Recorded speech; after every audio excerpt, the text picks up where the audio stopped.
বিধানসভায় আমাদের বিধায়ক কমরেড মোস্তাফিজুর রহমান রানাদা, মোস্তারিদি আছেন এখানে, কমরেড মোস্তারি বানু, যার লড়াইয়ের ফলে গোটা বাংলার যে মানুষের নাম অন্যায়ভাবে ডিলিট করা হয়েছিল এসআইআরের নাম করে, সেই মানুষ নতুন করে আবার ভোটার তালিকায় ফিরে আসার লড়াইয়ে আজকের তারিখে দাঁড়িয়ে আছেন। অনেকে ফিরে এসছেন, বাকিদেরকেও আমরা ফিরিয়ে আনবো। সেই মোস্তারি বানু সহ আমাদের পার্টির নেতৃত্ব যারা এখানে আছেন, যারা আপনারা এখানে আছেন, আমার গুরুজনেরা, আমার ভাইয়েরা, বোনেরা, বন্ধুরা, এই গরমের মধ্যে, রোদের মধ্যে অনেকক্ষণ মিছিল করে এসছেন। 2 সপ্তাহ আগে অবধি ভোটের কাজ চলছিল, তখনও অনেক মিটিং মিছিল লড়াইয়ে ছিলেন, এখনও এই রোদের মধ্যে এতটা মিছিল করে এসছেন।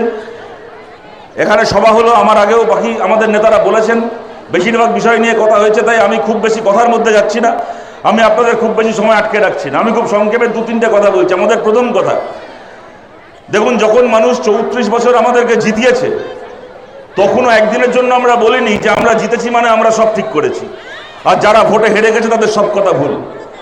যারা আমাদের কাছে যারা ভোটে হেরেও ছিলেন, আপনারা যারা এখানে গুরুজনেরা রয়েছেন, আপনাদের অনেকের মনে থাকবে, আমাদের পশ্চিমবাংলার বিধানসভায় আগে বিরোধী দলের তকমা পেতে অন্ততপক্ষে 30 জন বিধায়ক লাগতো। 30 জন বিধায়ক কেউ কোনো দল পেলে সে বিরোধী দল হবে, 30-এর কম বিধায়ক পেলে সে হবে বিরোধী গোষ্ঠী। 2006 সালে তৃণমূল কংগ্রেস 29 জন বিধায়ক প্রথমে জিতল।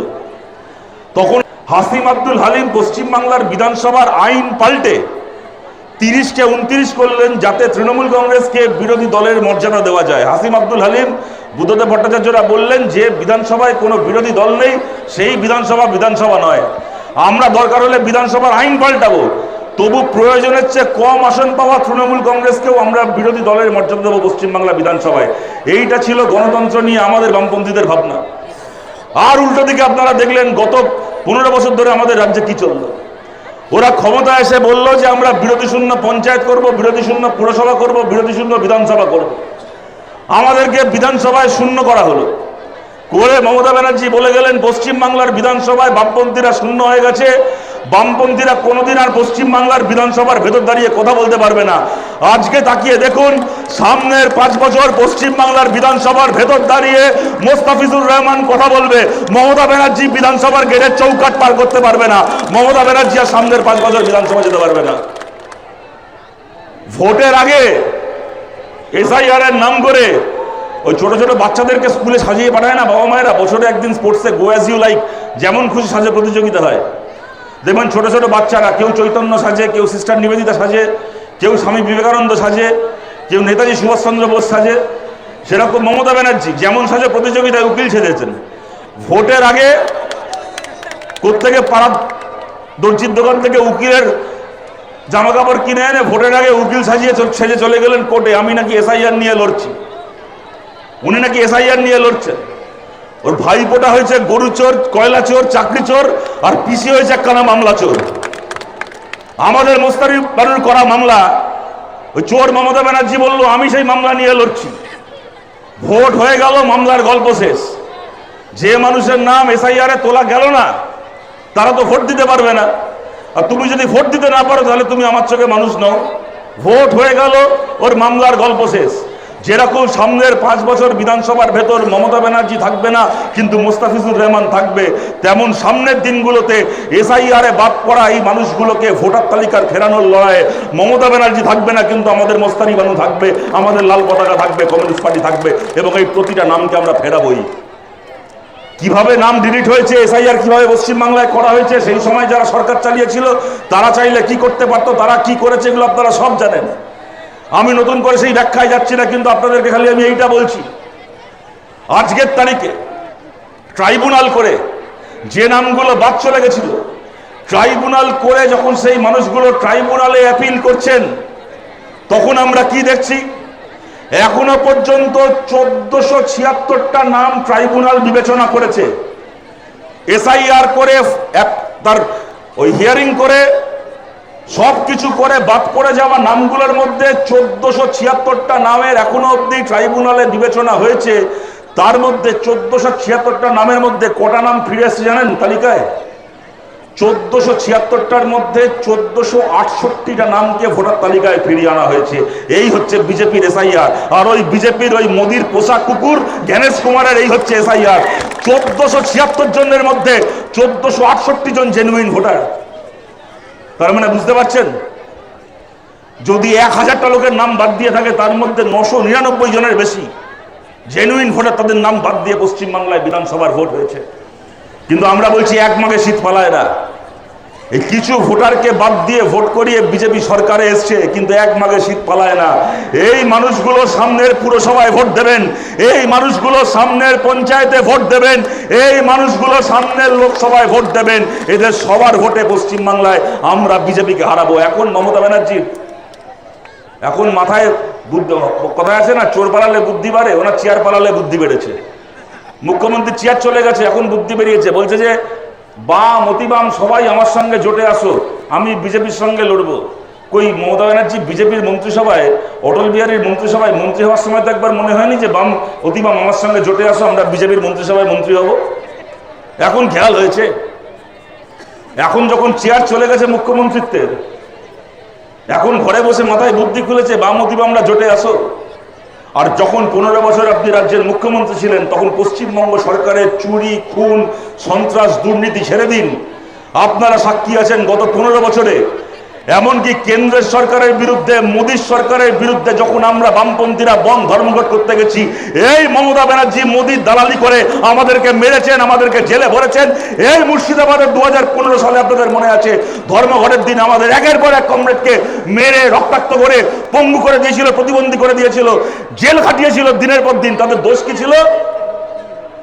মোদী সরকারের বিরুদ্ধে আমরা ধর্মঘট করতে গেছিলাম, মোদী সরকারের বিরুদ্ধে ধর্মঘট করতে গেছিলাম বলে এই মমতা ব্যানার্জি মেরে মেরে জেলে ঢুকিয়েছিল আমাদেরকে। আর এখন যখন নিজের চেয়ার চলে গেছে, এখন বলছে বাম অতিবাম আমাদের সঙ্গে এসো, আমরা মোদীর বিরুদ্ধে লড়বো। আমরা বলছি মমতা ব্যানার্জি, আমরা 34 বছর পশ্চিমবাংলায় সরকার চালিয়েছিলাম। 10টা ভালো কাজ করতে পেরে থাকি, 10টা কাজে ব্যর্থ হয়ে থাকতে পারি, হয়তো 10টা কাজ করতে পারিনি, তো মাথা উঁচু করে বলতে পারি 2011 সালে যখন চলে গেছিলাম, অনেক মানুষের আশীর্বাদ নিয়ে গেছিলাম, অনেক মানুষের হয়তো নিন্দা সমালোচনা নিয়েও গেছিলাম, কিন্তু মাথা উঁচু করে বলতে পারি যেদিন পশ্চিমবাংলার সরকার থেকে চলে গেছিলাম, সেই দিন পশ্চিমবাংলাকে একটা বিজেপি মুক্ত রাজ্য করে গেছিলাম। পশ্চিমবাংলায় একটা বিজেপির বিধায়ককে জিততে দিইনি, এমন পশ্চিমবাংলাকে আমরা রেখে গেছিলাম। তারপরে আপনি 15 বছরে এমন পশ্চিমবাংলা চালালেন যে পশ্চিমবাংলায় আজকে বিজেপি সরকার বসে আছে। আমরা যাওয়ার সময় বিজেপি মুক্ত পশ্চিমবাংলা রেখে গেছিলাম, আপনি বিজেপি সরকারকে রেখে পশ্চিমবাংলা ছেড়ে চলে গেলেন। আপনার কাছ থেকে আমাদেরকে লড়াই করা শিখতে হবে বিজেপির বিরুদ্ধে। আমরা বলছি চোরের ওপর রাগ করে মাটিতে ভাত খাওয়ার কোনো মানে হয় না। দেখুন, আমরা তো বহুদিন ধরে বলে এসেছিলাম, আমি সত্যি কথা আপনাদেরকে বলছি,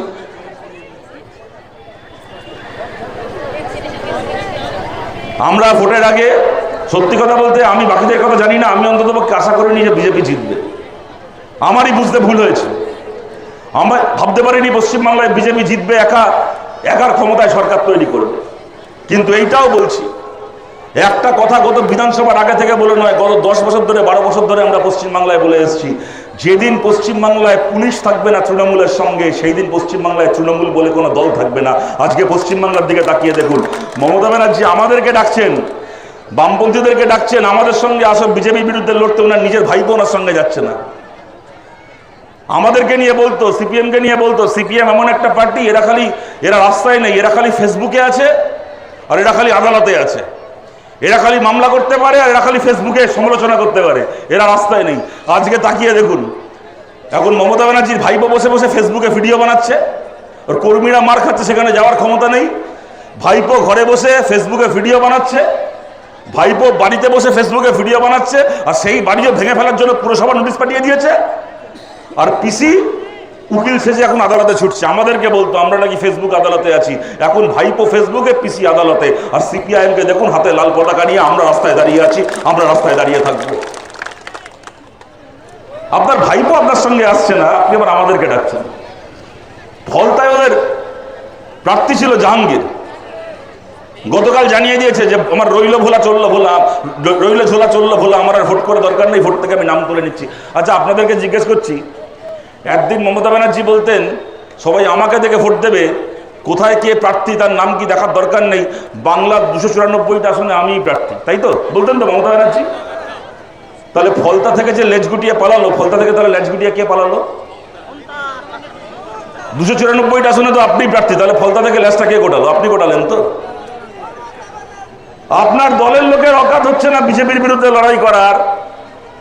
আমাদের ফলতায় প্রার্থী শম্ভু কুর্মী উনি লড়াই করছেন, মমতা ব্যানার্জির দলের লোক ল্যাজ গুটিয়ে পালিয়েছে। আপনার ভাইপো আপনার ডাক শুনে আসে না, আপনার প্রার্থী আপনাকে রাস্তায় বসিয়ে দিয়ে পালায়, আপনি আবার অন্য লোকের কাছে জোটের আহ্বান করছেন। আমরা বলছি বিজেপির বিরুদ্ধে লড়াই আমরা কমিউনিস্ট পার্টি করি। আমাদের শরীরের শেষ রক্তবিন্দু দিয়ে আরএসএস এর বিরুদ্ধে বিজেপির বিরুদ্ধে লড়াই আমরা ছিলাম, লড়াই আমরা আছি, লড়াই আমরা থাকবো। তার জন্য কোনো চোর চিটিংবাজ কৃষি ভাইপোকে আমাদের লাগবে না। কিন্তু আমাদের শত্রুতা তৃণমূলের সঙ্গে থাকতে পারে, তৃণমূলের নেতাদের সঙ্গে থাকতে পারে, কিন্তু তৃণমূলকে সাধারণ যে মানুষ ভোট দিয়েছেন তারা আমাদের শত্রু নন। এই জঙ্গিপুর বিধানসভা কেন্দ্র আমরা হেরেছি, এই জঙ্গিপুর বিধানসভা কেন্দ্রে বিজেপি এবার জিতেছে। কিন্তু আপনাদেরকে বলছি এই জঙ্গিপুরেও আপনারা ফলাফলের দিকে তাকিয়ে দেখে হিসেব করুন। এই জঙ্গিপুরেও যদি সমস্ত মানুষ এই চোর তৃণমূলের পঞ্চায়েতের মেম্বারগুলোকে, তৃণমূলের চোর এই জেলা পরিষদের মেম্বারগুলোকে সরিয়ে জঙ্গিপুরের সাধারণ খেটে খাওয়া মানুষ যদি আগামী দিনে লাল পতাকার তলায় জড়ো হয়, তাহলে এই জঙ্গিপুরও সামনের যে কোনো ভোটে আমরা বলে বলে জিতবো, বিজেপিকে বলে বলে হারাবো এই জঙ্গিপুরে। খালি তার জন্য কি হবে, বিজেপি আরএসএস বিরোধী ভোটকে ভাগ হতে দেওয়া যাবে না। সমস্ত ভোটকে এক জায়গায় করে হিন্দু মুসলমান একসঙ্গে একটা জায়গায় এসে সমস্ত দলের কর্মীদের কাছে আমরা আবেদন করছি, আমাদের লড়াই চোর নেতাগুলোর বিরুদ্ধে, দাঙ্গাবাজ নেতাগুলোর বিরুদ্ধে, কোনো সাধারণ কর্মী সমর্থকের বিরুদ্ধে নয়। এক হই, চলুন এক হই, আমরা একজোট হই। আমাদের জোট বাঁধার জন্য কোনো চোর পিসি ভাইপোকে লাগবে না। সাধারণ খেটে খাওয়া মানুষ আমরা একজোট হই, একজোট হয়ে আমরা পিসিকে ভাইপোকে সরিয়ে খেটে খাওয়া মানুষের চোট নিয়ে আমরা পশ্চিমবাংলা আগামী দিনে আমরা বিজেপিকে হারাবো, হারাতে আমরা পারবো। এই মুর্শিদাবাদ জেলা, এরপরে এখানে মিউনিসিপ্যালিটির ভোট হবে, অনেকগুলো মিউনিসিপ্যালিটি আছে মুর্শিদাবাদে, তারপরে লোকসভার ভোট হবে। আজকের তারিখে বলে যাচ্ছি 2029-এ মুর্শিদাবাদের যে লোকসভার ভোট হবে, মুর্শিদাবাদের লোকসভার 3টে কেন্দ্র, বহরমপুর, মুর্শিদাবাদ, জঙ্গিপুর, এই 3টে কেন্দ্রের একটাতেও বিজেপি আরএসএস জিতবে না, যতই ওদের রাজ্যে সরকার থাক না কেন।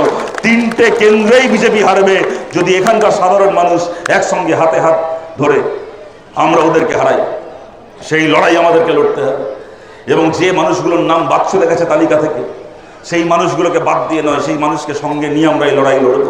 আমরা দাবি করেছি হিয়ারিংয়ের নাম করে লোককে কলকাতায় ডেকে নিয়ে গিয়ে হয়রানি করা যাবে না।